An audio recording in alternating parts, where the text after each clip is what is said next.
നമസ്കാരം. ഏവർക്കും pre market റിപ്പോർട്ട്സുകളിലേക്ക് സ്വാഗതം. ഇന്ന് മാർച്ച് 13, 2026 വെള്ളി. ഇന്നലെ ഇന്ത്യയിൽ നിന്നും ഫെബ്രുവരി മാസം ഇൻഫ്ലേഷൻ ഡാറ്റയുടെ റിലീസ് ഉണ്ടായിരുന്നു. കൂടാതെ യുഎസിൽ നിന്നും ജനുവരി മാസത്തെ ഹൗസിംഗ് സ്റ്റാർട്ട്സിന്റെയും ബിൽഡിംഗ് പെർമിറ്റ്സ് ഡാറ്റയുടെയും റിസൾട്ടുകൾ ഉണ്ടായിരുന്നു. ഇവയുടെ റിസൾട്ടുകളെ കുറിച്ചൊക്കെ വിശദമായി തന്നെ നമുക്ക് ഈ വീഡിയോയിൽ പരിശോധിക്കാം. ഇന്നലെയും ഇന്ത്യൻ മാർക്കറ്റിന് തുടർച്ചയായി രണ്ടാമത്തെ ട്രേഡിംഗ് സെഷനിലും അതിശക്തമായ നഷ്ടത്തോടുകൂടി തന്നെ വ്യാപാരം അവസാനിപ്പിക്കേണ്ടി വന്നു. മാത്രമല്ല, വിദേശ ധനകാര്യ സ്ഥാപനങ്ങൾ 7049.87 കോടി രൂപയ്ക്ക് സെല്ലിംഗ് വർദ്ധിപ്പിക്കുന്ന കാഴ്ചയാണ് കാണുവാനായിട്ടും സാധിക്കുക. അതേസമയം ആഭ്യന്തര ധനകാര്യ സ്ഥാപനങ്ങൾ 7449.77 കോടി രൂപയ്ക്ക് ബൈയിങ്ങും തുടരുകയുണ്ടായി.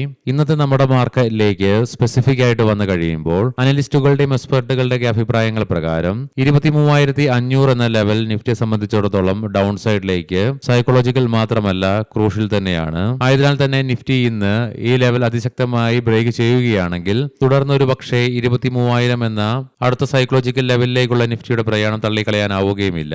എന്നാൽ അതേസമയം നിഫ്റ്റിക്ക് ഇന്ന് റീബൗണ്ട് സാധ്യമാവുകയാണെങ്കിൽ 23,700, 23,800 എന്നീ ലെവലുകളിൽ അതിശക്തമായ റെസിസ്റ്റൻസ് ഒരുപക്ഷെ നേരിട്ടേക്കാം. ഈ രണ്ട് ലെവലുകളും അതിശക്തമായി മറികടന്നുകൊണ്ട് 23,800 എന്ന ലെവലിന് മുകളിലായിട്ട് നിലനിന്നെങ്കിൽ മാത്രമേ തുടർന്ന് നിഫ്റ്റിക്ക് മുന്നോട്ട് പോകുവാനും സാധിക്കുകയുള്ളൂ. പ്രത്യേകം ശ്രദ്ധിക്കുക, ഇത് ട്രേഡ് റെക്കമെൻഡേഷൻ അല്ല, അനലിസ്റ്റുകളുടെയും എക്സ്പെർട്ടുകളുടെയും അഭിപ്രായങ്ങൾ മാത്രമാണ്. എഡ്യൂക്കേഷൻ പർപ്പസിന് വേണ്ടിയിട്ടാണ് ഈ ലെവലുകൾ വിശദീകരിക്കുകയും ഉണ്ടായത്. ഇന്നലെ ഇന്ത്യയിൽ നിന്നും റിലീസ് ചെയ്യപ്പെട്ട ഫെബ്രുവരി മാസത്തെ ഇൻഫ്ലേഷൻ ഡാറ്റയിൽ മാർക്കറ്റ് എക്സ്പെക്ടേഷനെയൊക്കെ നിരാശപ്പെടുത്തിക്കൊണ്ട് 3.21 എന്ന ലെവലിലേക്ക് എത്തിച്ചേർന്നുകൊണ്ട് 11 മാസത്തെ ഏറ്റവും ഉയർന്ന നിലയിലായിട്ടാണ് റിപ്പോർട്ട് ചെയ്യുകയും ഉണ്ടായത്.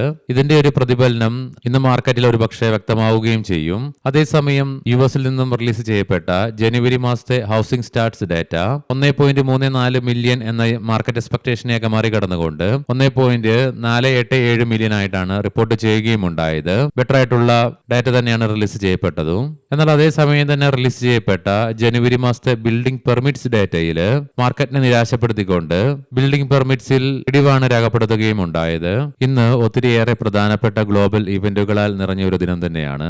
എസ്പെഷ്യലി യുഎസിൽ നിന്നും ഉച്ചയ്ക്ക് 12:30 യു കെയിൽ നിന്നും ജനുവരി മാസത്തെ GDP ഡാറ്റയുടെ റിലീസ് നടക്കാനിരിക്കുന്നു. പിന്നീട് വൈകുന്നേരം 6 മണിയോടുകൂടി യുഎസിൽ നിന്നും ജനുവരി മാസത്തെ ഡ്യൂറബിൾ ഗുഡ്സ് ഓർഡേഴ്സിന്റെയും കോർ PCI പ്രൈസ് ഇൻഡെക്സിന്റെയും പേഴ്സണൽ ഇൻകം, പേഴ്സണൽ സ്പെൻഡിംഗ് തുടങ്ങിയ ജനുവരി മാസത്തെ ഡാറ്റകളുടെ റിലീസ് നടക്കാനിരിക്കുന്നു. അതേസമയം തന്നെ Q4 GDP ഗ്രോത്ത് റേറ്റിന്റെ റിലീസ് നടക്കാനുണ്ട് യുഎസിൽ നിന്നും തന്നെ. മാത്രമല്ല, വൈകുന്നേരം 6 മണിക്ക് തന്നെ കാനഡയിൽ നിന്നും ഫെബ്രുവരി മാസത്തെ അൺഎംപ്ലോയ്മെന്റ് റേറ്റിന്റെ റിലീസും നടക്കാനുണ്ട്. പിന്നീട് വൈകുന്നേരം 7:30 യുഎസിൽ നിന്നും മാർച്ച് മാസത്തെ മിഷിഗൺ കൺസ്യൂമർ സെന്റിമെന്റ്സ് ഡാറ്റയുടെയും കൂടാതെ ജനുവരി മാസത്തെ JOLT ജോബ് ഓപ്പണിംഗ് ഡാറ്റയുടെ റിലീസും നടക്കാനിരിക്കുന്നു. ലീഡിംഗ് ആയ ADR സ്റ്റോക്സുകളിൽ എല്ലാ ADR സ്റ്റോക്സിനും ഇന്നലെ നഷ്ടത്തോടുകൂടി തന്നെ വ്യാപാരം അവസാനിപ്പിക്കേണ്ടതായിട്ട് വന്നു. ഇൻഫോസിസ് ADRന് 3%-ലേറെയും, വിപ്രോ ആക്സിസ് ബാങ്ക് ADRകൾക്ക് 3%-നടുത്തും, ICICI ബാങ്കിന് 1.5%-ലേറെയും, ഡോക്ടർ റെഡ്ഡീസിന്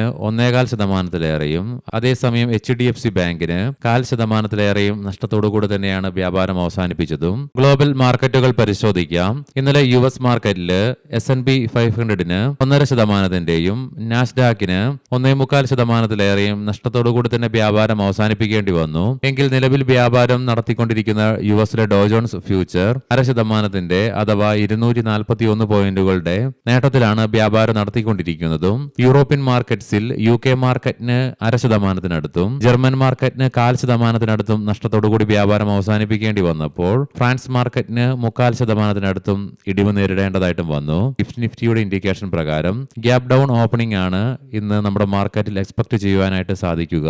ഏഷ്യൻ മാർക്കറ്റ്സിൽ ജപ്പാൻ മാർക്കറ്റ് 1.5%-നടുത്തും കൊറിയൻ മാർക്കറ്റ് 2%-ലേറെയും നഷ്ടത്തോടു കൂടിയിട്ടാണ് ഇന്ന് വ്യാപാരം ആരംഭിച്ചിട്ടുള്ളത്. കൊമോഡിറ്റിയിലേക്ക് വന്നു കഴിയുമ്പോൾ ബ്രെന്റ് ക്രൂഡിന്റെ വില 100 എന്ന ലെവൽ മറികടന്നുകൊണ്ട് $100.19 പെർ ബാരൽ എന്ന നിലയിലേക്കും ക്രൂഡ് ഓയിലിന്റെ വില $95.40 പെർ ബാരൽ എന്ന നിലയിലേക്കും എത്തിച്ചേർന്നു. അതേസമയം ഗോൾഡിന്റെ വില ഇന്നലെ നമ്മുടെ മാർക്കറ്റ് അടച്ചതിന് ശേഷം ഇടിവ് രേഖപ്പെടുത്തി $5168.64 പെർ ഔൺസ് എന്ന നിലയിലായിട്ടാണ് ഗോൾഡിൽ വ്യാപാരം തുടർന്നുകൊണ്ടിരിക്കുന്നത്. അതേസമയം സിൽവറിലും ഇന്നലെ നമ്മുടെ മാർക്കറ്റ് അടച്ചതിന് ശേഷം വില ഇടിയുകയുണ്ടായി. $85.14 പെർ ഔൺസ് എന്ന നിലയിലായിട്ടാണ് സിൽവറിൽ വ്യാപാരം നടന്നുകൊണ്ടിരിക്കുന്നതും. ഇനി ഇനി നമുക്ക് ഇന്നത്തെ പ്രധാനപ്പെട്ട സ്റ്റോക്കിംഗ് ന്യൂസുകൾ പരിശോധിക്കാം. മുൻകൂട്ടി ഓർമ്മിപ്പിച്ചുകൊള്ളട്ടെ, ഇത് ഒരു ബൈ ഓർ സെൽ റെക്കമെൻഡേഷൻ അല്ല.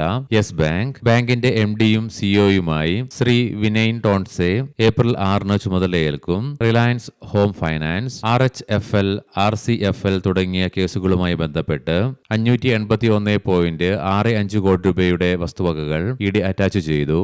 Max financial services qualified institutional placement വഴി 2000 കോടി രൂപ ഫണ്ട് റൈസ് ചെയ്യാനുള്ള അനുമതി കമ്പനിയുടെ ബോർഡ് നൽകി. ബ്രൂക്ക്ഫീൽഡ് REIT കടം വീട്ടുന്നതിനും ഭാവി അവസരങ്ങൾക്ക് ധനസഹായം നൽകുന്നതിനുമായി 4000 കോടി രൂപയുടെ QIPക്ക് കമ്പനി പദ്ധതിയിടുന്നു. ഹസൂർ മൾട്ടി പ്രൊജക്ട്സ് കർണാടകയിലെ ചൌലാഗാരെ ടോൾ പ്ലാസയിൽ യൂസഫ് ഫീ പിരിക്കുന്നതിനായി നാഷണൽ ഹൈവേ അതോറിറ്റി ഓഫ് ഇന്ത്യയിൽ നിന്ന് 27.15 കോടി രൂപയുടെ കരാർ നേടി. കൽപാത്രു ലിമിറ്റഡ് അന്തേരി വെസ്റ്റിൽ ഏകദേശം 1400 കോടി രൂപ മൊത്ത വികസന മൂല്യമുള്ള പുനർവികസന പദ്ധതിയിൽ കമ്പനി ഒപ്പുവെച്ചു. മനോരമ ഇൻഡസ്ട്രീസ് സെക്യൂരിറ്റീസ് വഴി 500 കോടി രൂപയുടെ ഫണ്ട് റൈസിംഗിന് കമ്പനി തയ്യാറെടുക്കുന്നു. ഏവർക്കും നല്ല ഒരു ട്രേഡിംഗ് ദിനം ആശംസിക്കുന്നു. വൈകുന്നേരം പോസ്റ്റ് മാർക്കറ്റ് റിപ്പോർട്ട്സുമായി കണ്ടുമുട്ടാം. നന്ദി, നമസ്കാരം.